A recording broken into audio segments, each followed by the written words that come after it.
Foi ruim para mim porque eu não tinha estudo.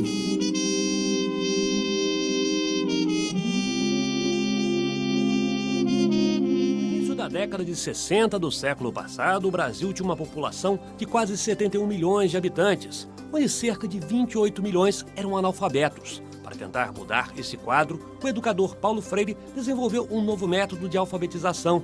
A ideia era ensinar a ler e escrever utilizando palavras e experiências do dia a dia de cada grupo populacional. A alfabetização é uma experiência criadora. E significa que o alfabetizando tem que criar, tem que montar, para usar uma expressão mais técnica, o seu sistema de sinais gráficos.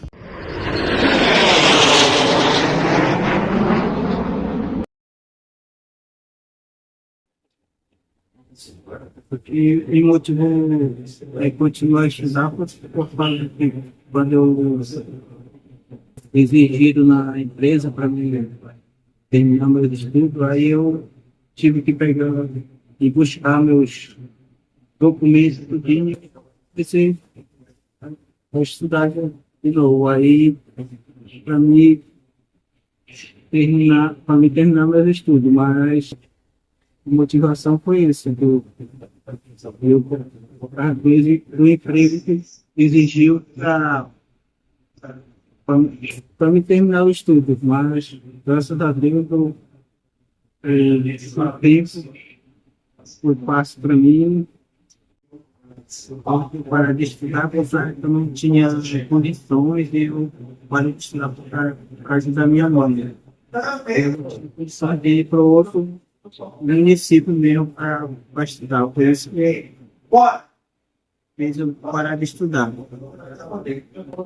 Mas que não tinha condições para a gente sair de um município. Aí eu parei de estudar.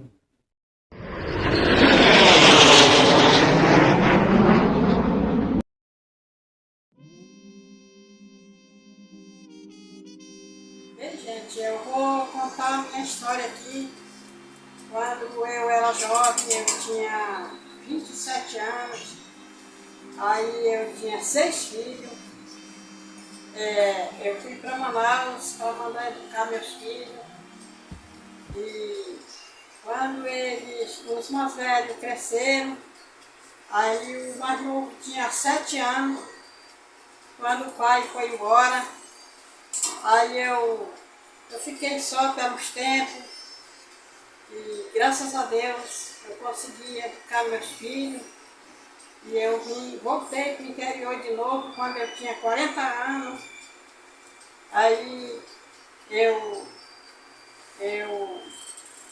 namorei com um rapaz, eu casei com ele e estou aqui morando no interior. Eu vivo muito feliz aqui, eu vivo feliz com ele. Nós temos nossa casa e eu vou para Manaus visitar meus filhos e só vou lá mesmo fazer compra, visitar, mas para morar eu não quero porque morreu um filho meu e Manaus não tem mais sentido para mim. É isso.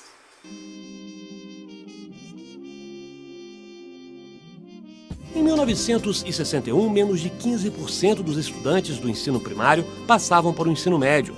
Apenas cerca de 2% chegavam ao ensino superior e 0,5% à pós-graduação. Foi nesse cenário que João Goulart assumiu a presidência, período em que foram retomadas as propostas do movimento da Escola Nova, que defendia o direito à educação pública para todos.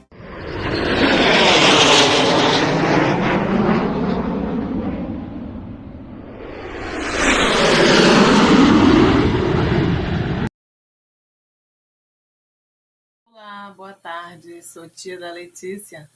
Eu sou a filha mais velha daquela senhora que fez aquele vídeo, né, falando que ela morou no interior com os filhos pequenos, depois veio para Manaus, que com certo tempo meu pai se separou dela e depois o meu irmão faleceu, ela retornou de novo, né, para o interior. E nessa época que meu pai foi embora de casa, eu não estava mais com a minha mãe, né? Então, na minha infância, como eu sou a filha mais velha, eu tinha que ficar com meus irmãos. Eles adoeciam muito, né, de malária, catapora, sarampo, como a gente morava no interior, né? E não tinha posto de saúde, essas coisas, então tinha que vir para Manaus, né? E então foi assim, né? Eu já comecei a estudar quando eu tinha 9 anos, porque no interior era muito difícil, né?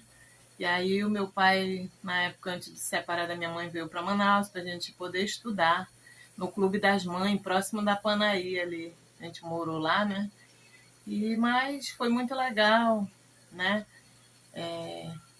Eu sempre fui como uma segunda mãe para meus irmãos, amo muito todos, né? Faleceu um, na verdade ele era taxista e mataram ele, né?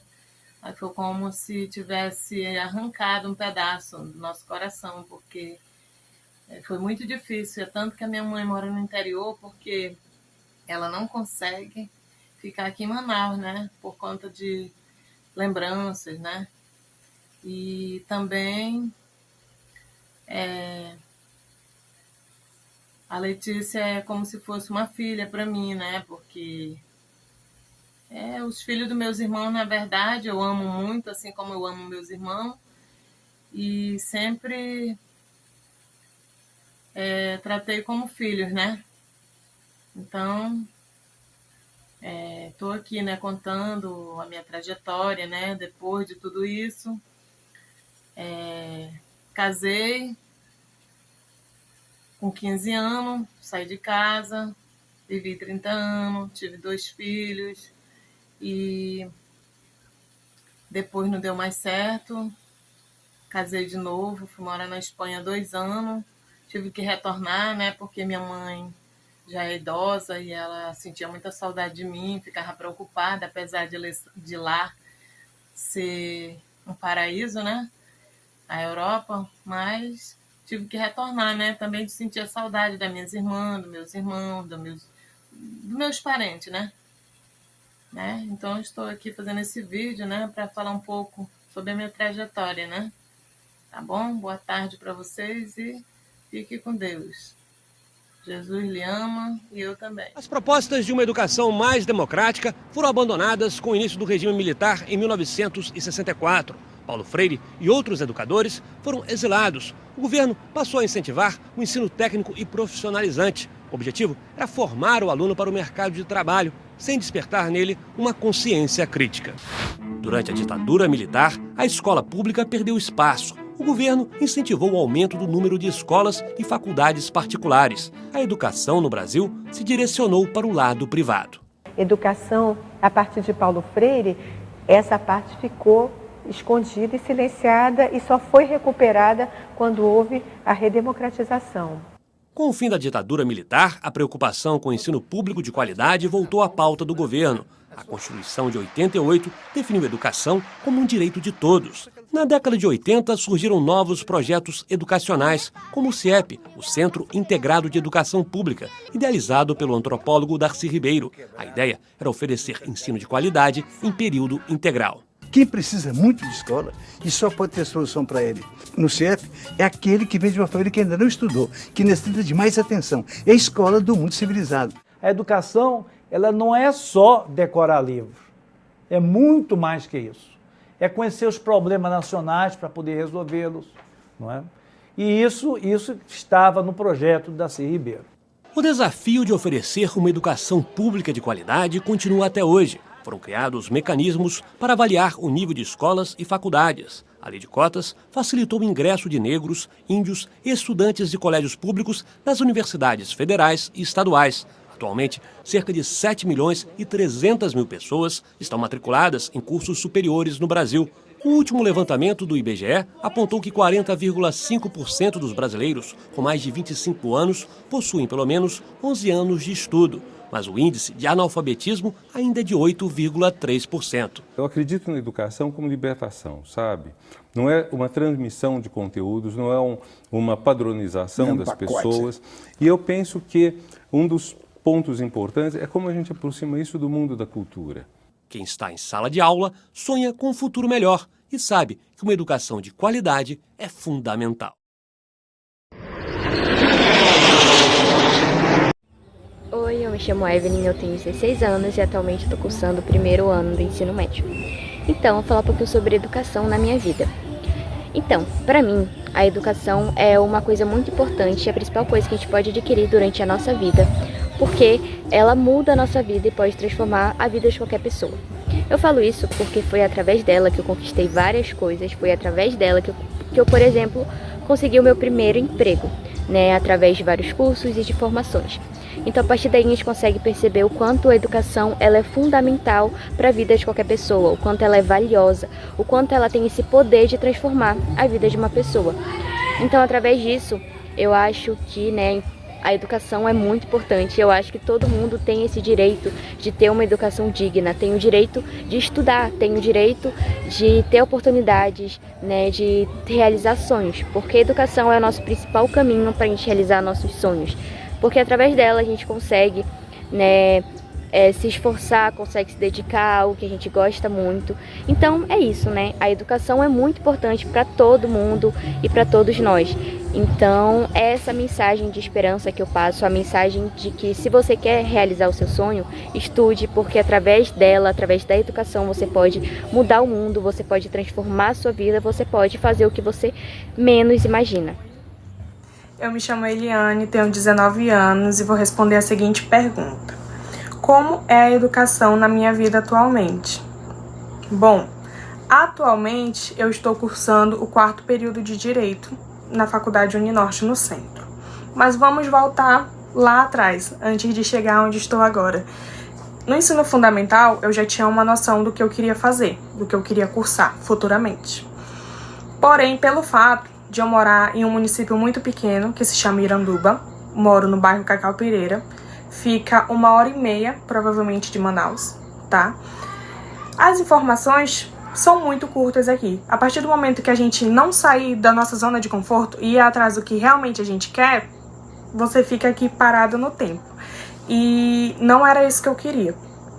Mas, como eu falei, eu também era nova, não tinha muita informação. Quando eu comecei a trabalhar, eu recebi um impulso para cursar a minha faculdade que curso atualmente. Comecei a entender mais sobre vestibular, sobre Enem.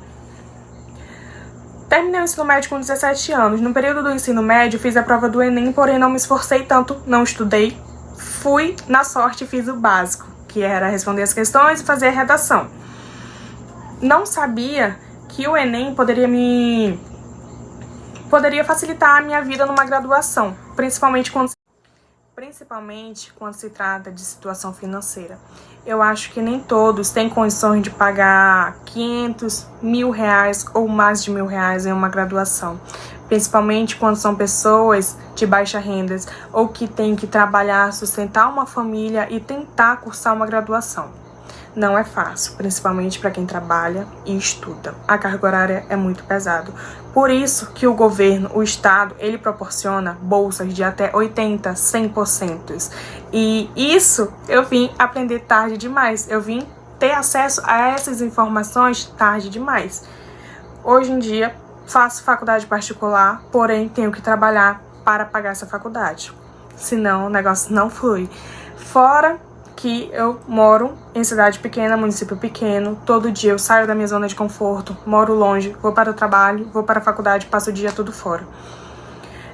Tenho uma irmã de 12 anos e com a mentalidade e as informações que tenho hoje, eu proporciono e passo tudo isso para ela. Falo, se esforça na escola porque é daí que você vai conseguir conquistar os seus objetivos. Futuramente, quero que ela faça um cursinho, estude em casa, porque hoje em dia nós temos acesso à internet, às redes sociais. Nós temos acesso à internet e às redes sociais. Porém, temos que usar sempre com responsabilidade. No tempo dos meus pais, pelo que minha mãe me conta, para fazer trabalhos da faculdade, ela tinha que ir na biblioteca do centro, para poder fazer um trabalho da escola. Coisas que hoje em dia a gente tem na palma da mão, como a internet. E meus pais não tiveram a oportunidade de cursar uma faculdade. E hoje em dia me sinto muito privilegiada por ter conseguido isso e por ter o apoio deles até aqui. Com as informações que tenho hoje, quero passar para minha irmã e para o meu irmão de 3 anos, e que futuramente eles possam ter acesso a mais informações, que eles possam crescer mais e mais, e com certeza conquistar coisas que eu com 16, 17 anos não tive a oportunidade. É isso, muito obrigada.